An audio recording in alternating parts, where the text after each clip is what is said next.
guys, welcome back to my channel. I'm Sonnet with Sonnet's Garden Blooms, and in today's video we are going to be doing all things signs. So holiday signs to be exact. I picked up not only a fall stencil set, I also picked up a holiday stencil set. So in today's video, we are using that stencil set and we are making 5 different signs. And I could have just kept going and going. The amount of things that you can do with a stencil set is pretty darn amazing. So I will have that linked in the description below if you are at all interested, but I hope you enjoyed today's video. All the signs in today's video will be made with this stencil set. So I'm going to show you the stencils that come with it, and they are super cute. I love all the fonts, the different designs, and I love, I'm sure I'll mention this several times, I love how you can mix and match the different stencils and just use a chunk of the stencil or different pieces of the stencil, so you don't have to use all of them. So what do you guys think so far? I'm loving them, and I will have them linked in the description below. So if you are interested in getting your own set, it will be in the description down below. For project 1, I picked up these rounds a while ago. I got quite a few and I painted them like a creamy white. But in today's video, we are going to take that stencil and we are going to use it on here. So what I did is I am painting the center of this round vintage linen by DIY. And I'm also going to paint the back side the same color. I always like to complete the front and the back of all projects. And I know it is like a creamy color, but I want it to look totally uniform. Now that that's dry, I am taking just the blue tape and I am going to tape off the white section because I am going to take Monet's Garden and I am going to paint the top and the bottom Monet's Garden by DIY. I am painting the edges as well. I'm going to let this dry very thoroughly and then we're going to come back and we're going to distress it. I'm taking my sanding block and I am going to just distress it with the sanding block. Typically, I do like to do wet distressing, but I tried today the sanding block method and it created quite a mess. So I am using a piece of paper towel to wipe up the excess dust and wipe off the round. So now I'm going to use Big Top from DIY to completely seal the DIY paint. Anytime you use the DIY paint, you do need to seal it, otherwise it can be reactivated. Now, the one tip here is because you're using Monet's Garden and vintage linen next to each other, my recommendation would be to seal the Monet's Garden first, let that dry, and then seal the vintage linen. What I discovered was when I was trying to seal all of it at the same time, the Monet's Garden kind of seeped onto the vintage linen, and that is not what I wanted. I would also recommend rinsing your brush out in between using it on the Monet's Garden and vintage linen. Otherwise, you will get some green streaks on your vintage linen. The Monet's Garden is completely dry. I'm going back in with Big Top and sealing the vintage linen. Once this is completely dry, we will then apply our stencil. Prior to even painting this, I had laid the stencil out and determined where I wanted the actual stencil to lay, and that's where I put marks and I painted the top and the bottom, the Monet's Garden. I am using just chunks of this stencil, so I'm taking black velvet from DIY, and I really like to stencil with DIY paint. It's nice and thick. You do not get a lot of bleed through, and really the biggest thing is to make sure your stencil brush is completely offloaded, and that gives you a really nice, crisp, clean stencil. The next portion of the stencil that I'll be using are just those little Christmas trees. So it does say, there's like another saying right under where it said Christmas trees. So I moved up the actual Christmas trees and just put them right underneath. I taped off the portion of the stencil below those. It's very close, and I did not want to get the green in that portion of that stencil. So I am again just offloading some of the Monet's Garden and then just dabbing the trees to get a perfect image. Now that the trees are dry, I moved the tape and I blocked off the trees, and then the bottom portion of the stencil, I am going to stencil in cardinal red. And oh my goodness, it's carnival red, you guys. I always call it cardinal red. I don't know why. I think she needs to rename it because it reminds me of a cardinal. It's carnival red. And I am stenciling the bottom portion, the carnival red. And I'm just taping off the trees to prevent any of that red from getting on the trees because the stencil is very close. Now that everything is completely dry, because I had to stress the top and the bottom of the sign, I wanted to do the same thing with the font or the actual stencil itself. I just took my sanding block and I rubbed it back and forth just to make it look a little aged and distressed, like a worn sign. And I am loving how this is turning out. Next, I'm going to completely seal the rest of the sign with Big Top from DIY. And the key here is load up your paintbrush with the Big Top and do not apply a lot of pressure. You just want to rub it over it, but don't continue to rub because then you're going to create bleeding. After everything is dry, I'm going back. I'm using this twine that I picked up at Walmart, and I am going to staple it on the back with my little staple gun. I always put in 2 staples. I start wrapping it around, and I then apply a few more staples just to hold everything in place. And I do this several times because you don't want that to move.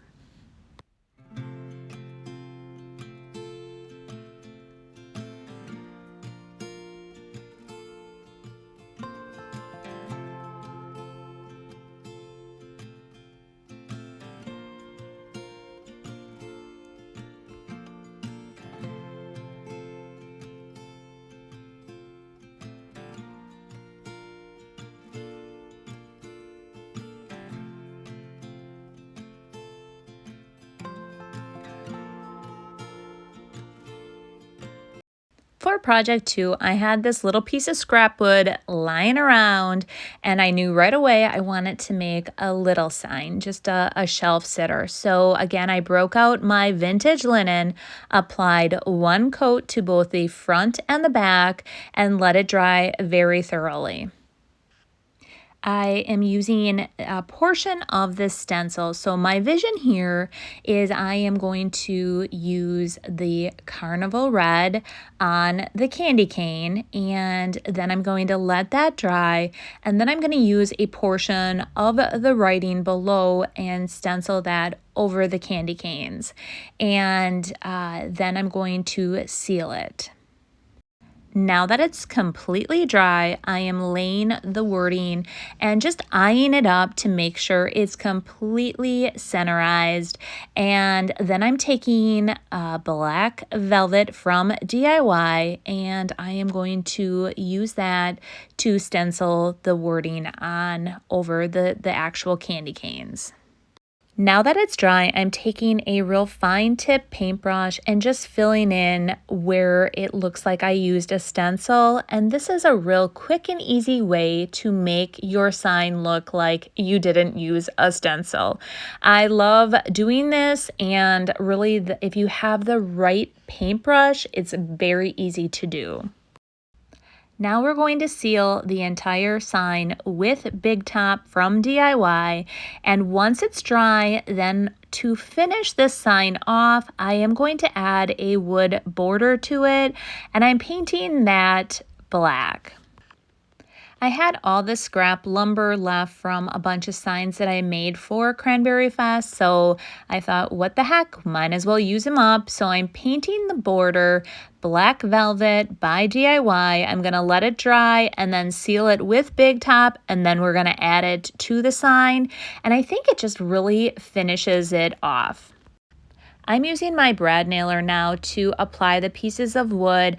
I do use 1¼ inch brad nail in these, and I pull it to the very edge of my table, and I found that this is the easiest way to use my brad nailer.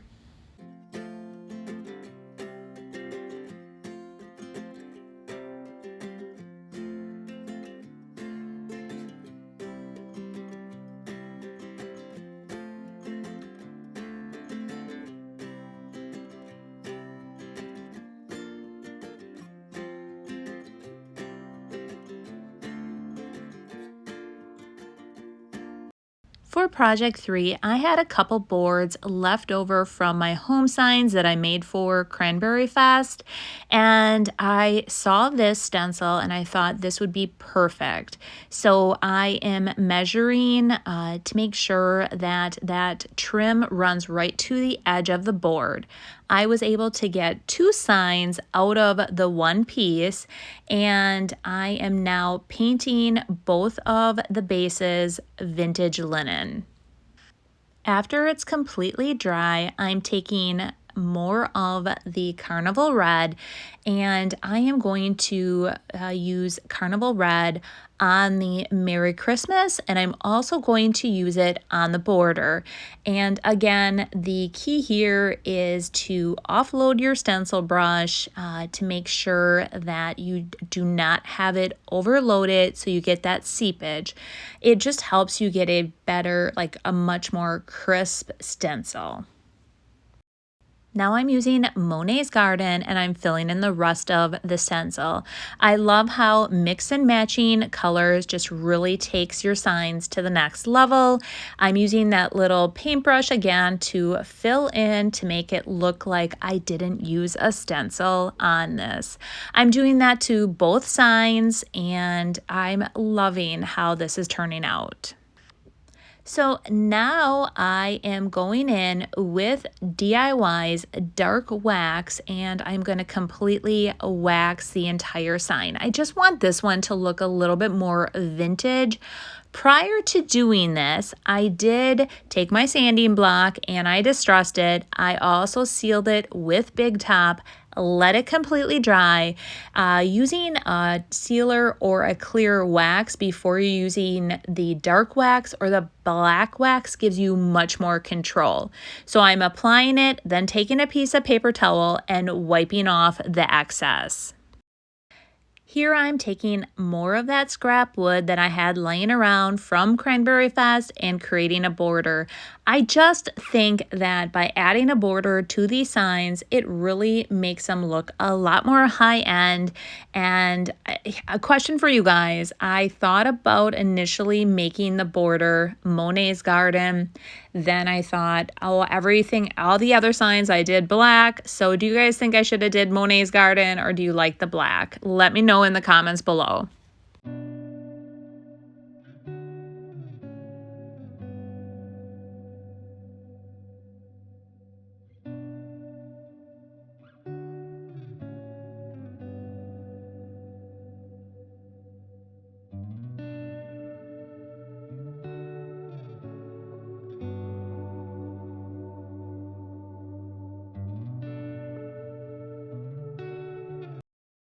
For project 4, I'm using the stencil Jingle All the Way, and I found this large round in my stash of items.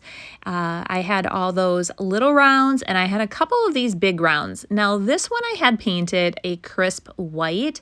I left it just as is. I marked off with a pencil where I wanted my lines. So I wanted to have Jingle All the Way stenciled in the center, and then I'm going to paint the top the carnival red, and I'm going to paint the bottom the carnival red, and we're going to make sure that these blue lines are nice and straight. Here I'm like, oh, this one's not. I'm fixing it. So I'm just making sure that it's nice and straight, and then I'm going to go and apply one coat of paint to both the top and the bottom. I'm taking my sanding block and I want to distress it, so I want some of that white to pop through. Because I distressed all the others with my sanding block, I'm going to continue on. I really do prefer to use the wet distressing, but I had started this. I kind of want all of them to be uniform because I am taking all these signs and I'm going to put them in one vignette. I'm using Big Top to completely seal the carnival red.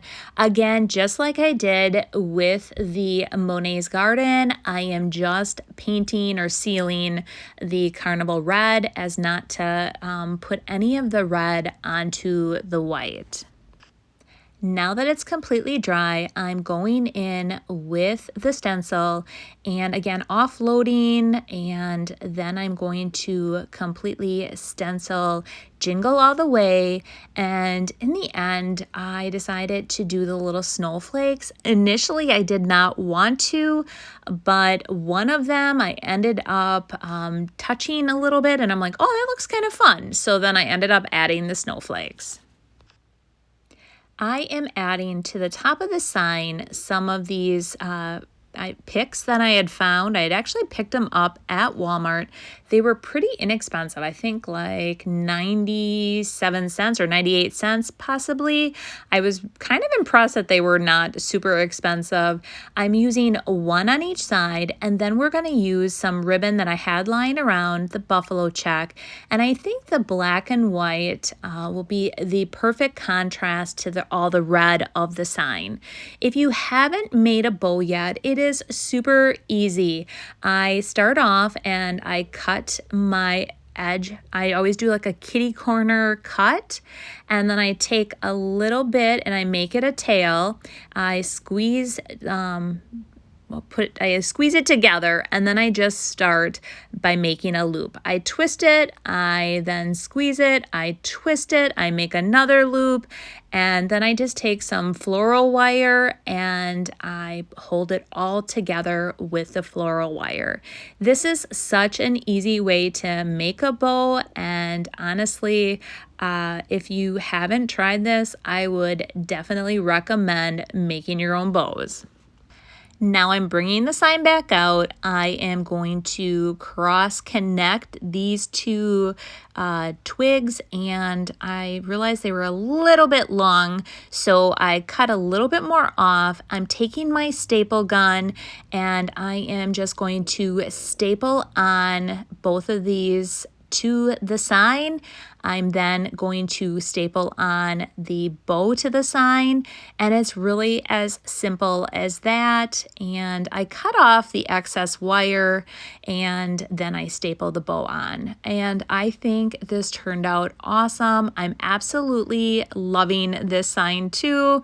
I also fluff all the bows or all the, the ribbon in the bow to make it look just perfect. I noticed that one of the tails was a bit long, so I cut off the excess, and I think it looks great.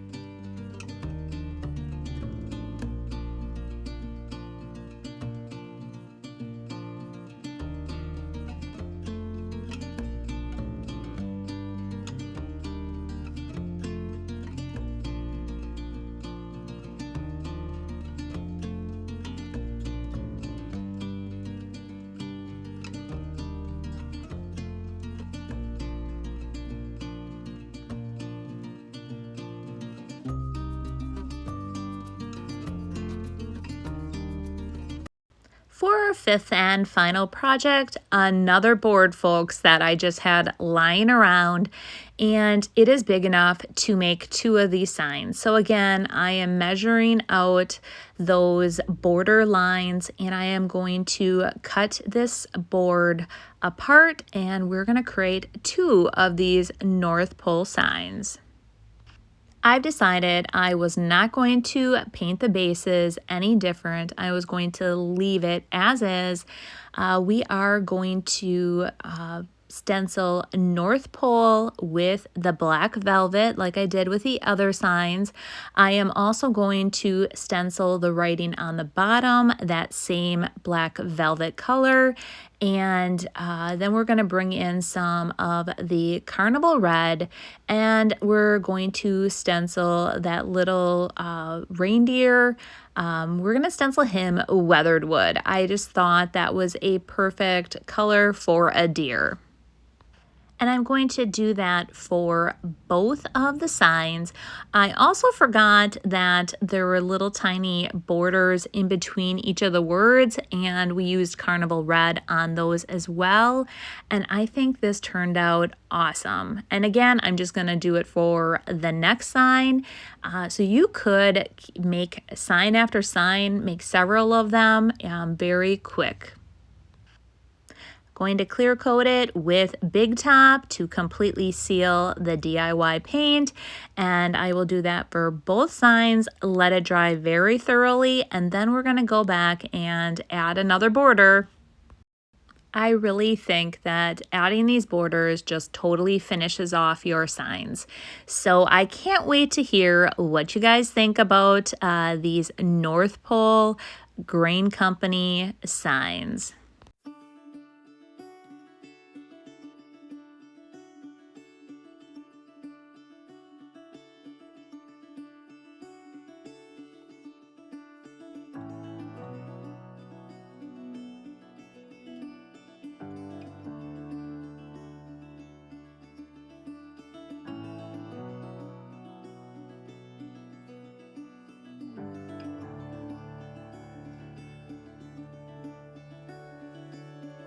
So what did you guys all think? I hope you enjoyed today's video and you are getting inspired for the holidays and making some of your own holiday signs.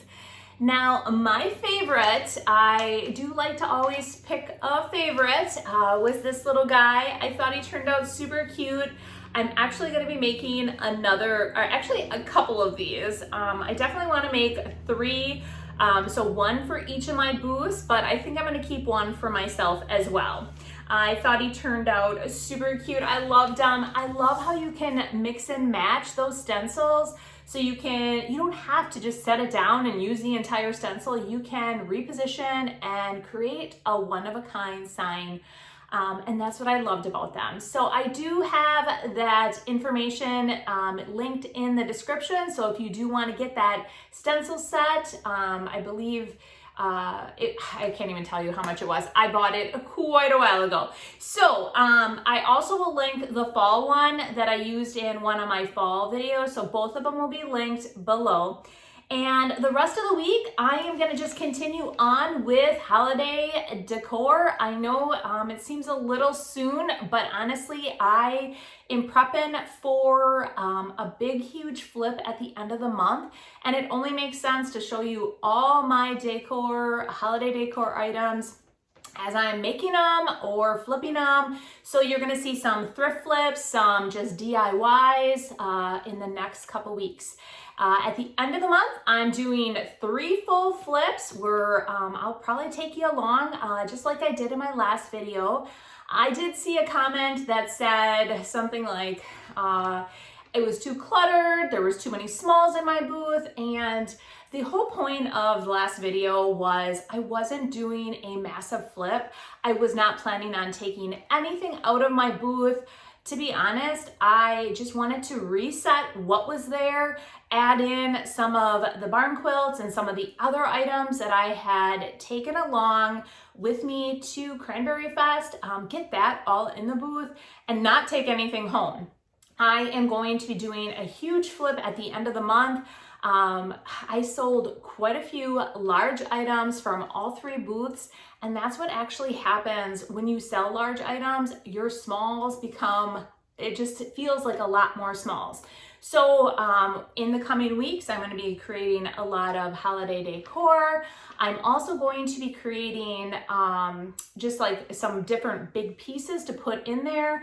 And I'm gonna bring you guys along at the end of the month for when I do my 3 flips. So I can't wait till show you what my vision is for all 3 booths, and I try to make them all a little bit different.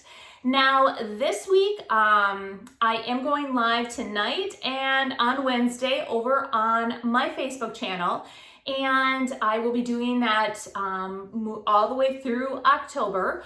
I wanna also let you know that my creative group membership program is open. So my creative network, I call it. It's a membership program, and it is going to be open from October 17th to the 28th. So I've been telling everyone about this.